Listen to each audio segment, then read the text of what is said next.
The head coach at Duke, Jon Scheyer, joins us. You got a little break here. I appreciate your time.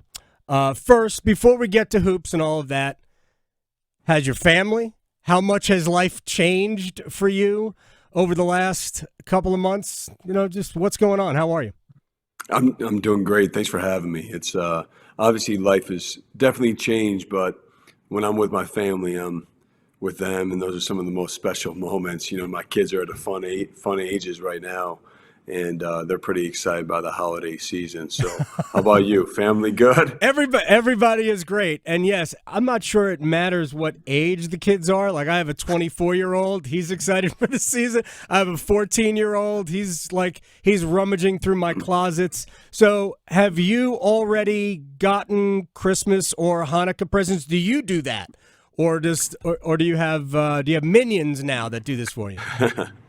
I tag team with my wife, and I credit her with making sure she gets them some special gifts, and we give them some books as well. And then books, yeah, there's books. It's important to keep the education going, and then some special presents for Christmas. I took my 14-year-old. I said, we got to stop here in Barnes and Noble.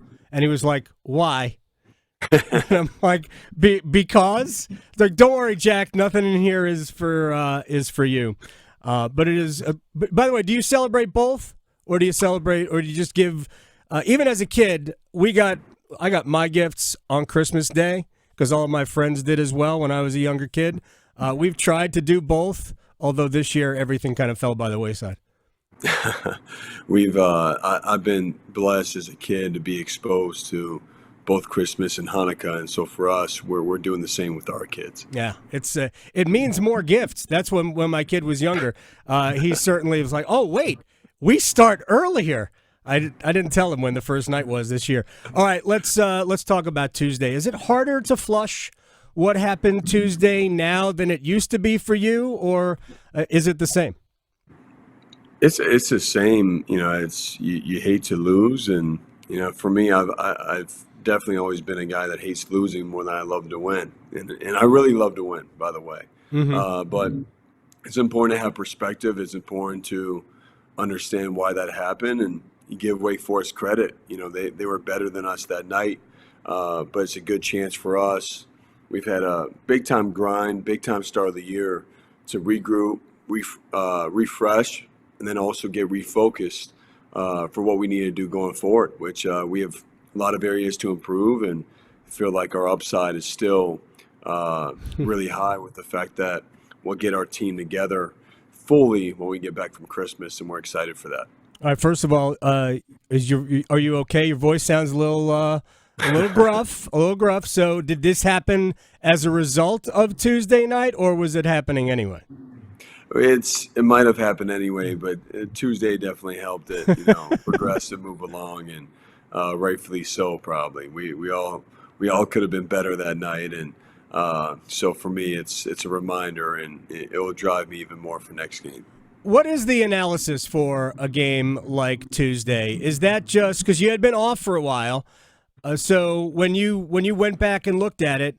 Were there easily correctable things, or how did you analyze it?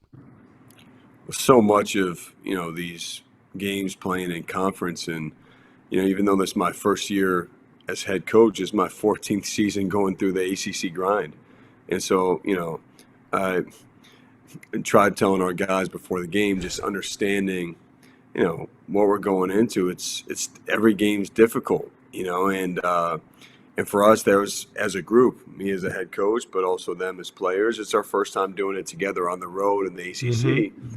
And it takes what it takes. And, it takes, preparation, having an edge, attention to detail. And so for us, we've had that for the most part. There's the one game we didn't have that approach. And that's not taking anything away from Wake. Wake still might have beat us. But we have to be better in order to compete and give ourselves a chance to win. We didn't do that on Tuesday.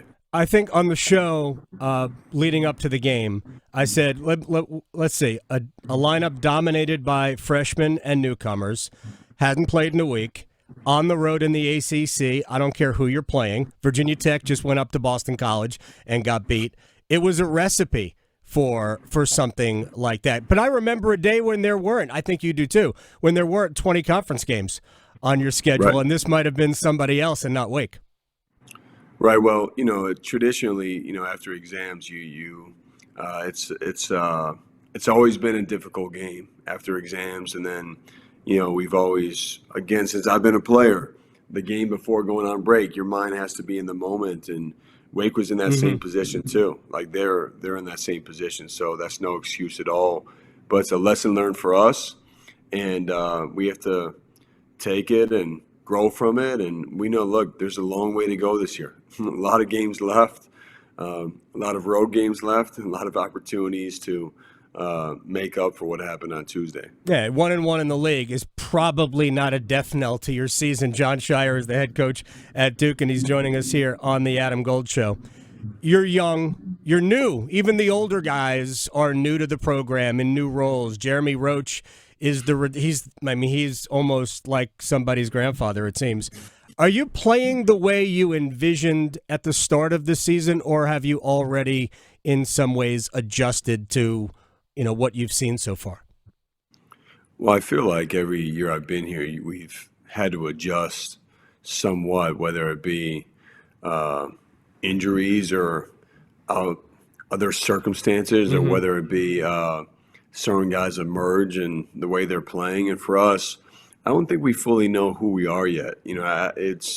I'd be lying to you, Adam, if I said, here's exactly who we are. I mean, Right. We haven't had our full team for over half of our games, and I'm excited about getting a chance to regroup together after, post break. And really, look, I would like for us to play faster. I think our defense has been really good overall. Tuesday night it took a step back, but I think our depth has been a strength. I still see that as the case. But who we are now, I feel like can be different a month from now as well. Jon Scheyer is joining us. I don't know. I was talking about this the other day. Virginia and Houston were set to play, and I just looked at the numbers, and they're like 361 and 352nd in pace, in tempo, and I'm like, it can't. And then I looked, and you guys are playing slower maybe than you've ever played. So I don't know if you heard me talk about it. I know you didn't. But I did not. I'm sorry. no. It's you've got so many better things to do and more important things to do. So, I mean, how do you get that up? Is it do you turn up defensive pressure, or do you just let's get moving? How do you increase the pace of the way you play?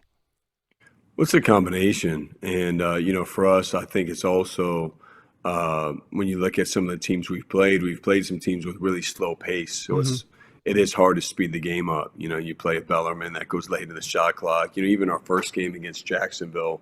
And, for us, it's when we have gone out in transition, we've actually been really good at converting, but it's just the mindset of doing it, and just getting back to it. We have Jeremy who's there, Tyrese, and those guys need to set the pace for us to get out and get an open floor.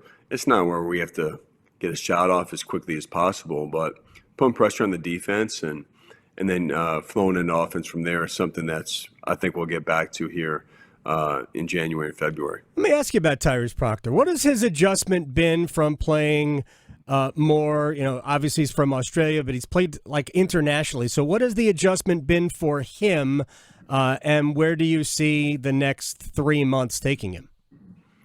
Tyrese, well, he's done a really good job overall, and I think for him, he wasn't even supposed to be here Right. at this point, and so he's a year ahead of schedule.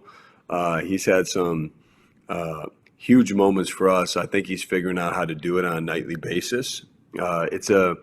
Playing internationally, I know it's a different game. There's a different physicality that you can play with over there versus here in college. So I think he's still adjusting to that, but he's a hard worker. He's got great belief in himself. We believe in him, and the best is yet to come without a doubt for Tyrese. And he hasn't probably shot the ball as well as he would like, and Right. that's sometimes how it goes. I've been there myself, and he just needs to stick with it and figure out. And look, he's done a great job of. There's always external expectations or NBA this or whatever it may be, and for him, he's just done a great job of staying in the moment working every day, and it's going to come for him. There was a time where you struggled to shoot? No. I was saying that to make trust me. I'm trying to remember. Coach K would always tell the story, when I hit the game-clinching shot against Georgia Tech in the ACC tournament finals. Right. He always likes to tell a story how I was, 1 for 16 going into that, last play and that last shot. And I called your number. You were 1 of 16. I think I was 3 of 12, but still. It wasn't good. I get it. Have you started to kind of exaggerate stories now? Because that happens. I think I've already been doing that. I think I'm years ahead. I think I'm an exaggerator, storyteller, no question. It makes it better. It makes it sound better. Of course it does. By the way, I played football 1 year, and I was bad.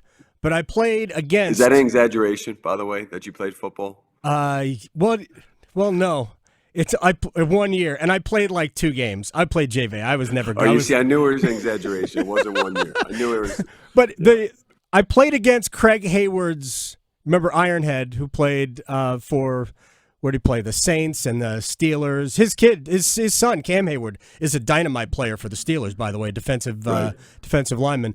I played against Hayward's 2 younger brothers, and I don't even know why I brought that up. But that was my moment in moment of fame in football. I hated football, and football hated me. So I was much better baseball player. Sports that didn't demand physicality. You know me, John. I'm not good at that. Does it help you that you're not that far removed from playing?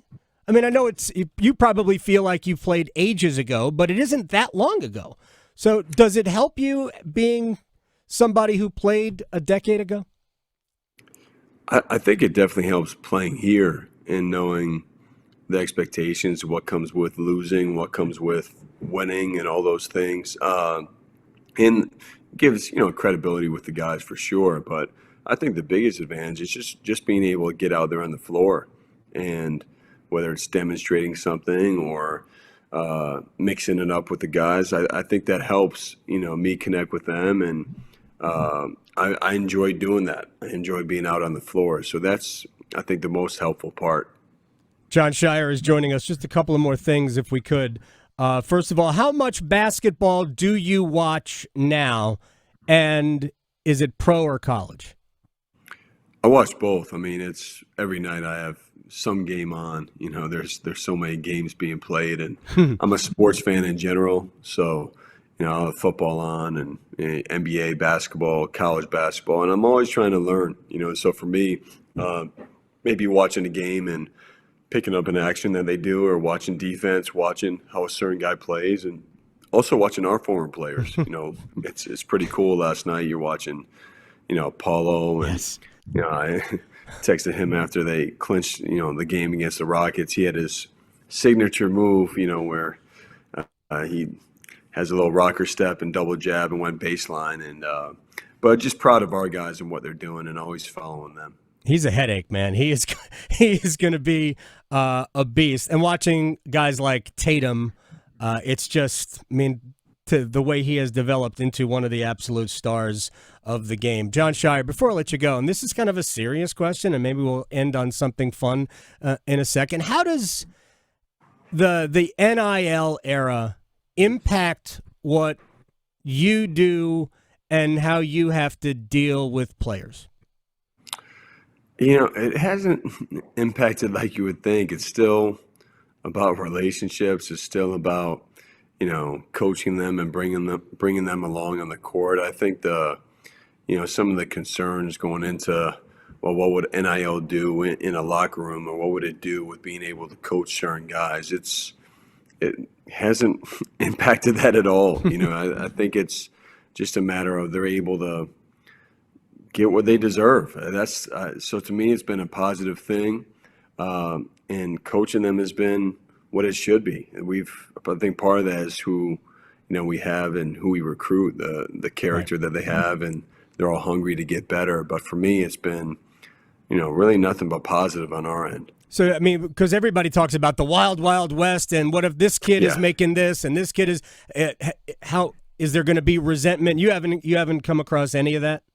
No, I think it's that way. No matter there's always guys that play more minutes or Yep. more shots, and there's always things right that's Mm-hmm. part of life. I mean, that's whatever, and this is just one other aspect to it. It's no different from, well, it is different obviously from an NBA professional level, but it's the same thing at every level of sport, every level of high school, college, pro. There's always things that come with it, and uh, being up front, having just open, honest communication. Our guys have been terrific with their attitudes, their approach, and I've loved coaching this team so far. I Mm-hmm. mean, we've Tuesday. I don't know if any of us love that experience, but I love coaching them, and NIL has just been an added bonus for our guys. And they get to go home, so anything that happens after that has to be delayed. How much money could Jon Scheyer have made in NIL during your 4 years at Duke?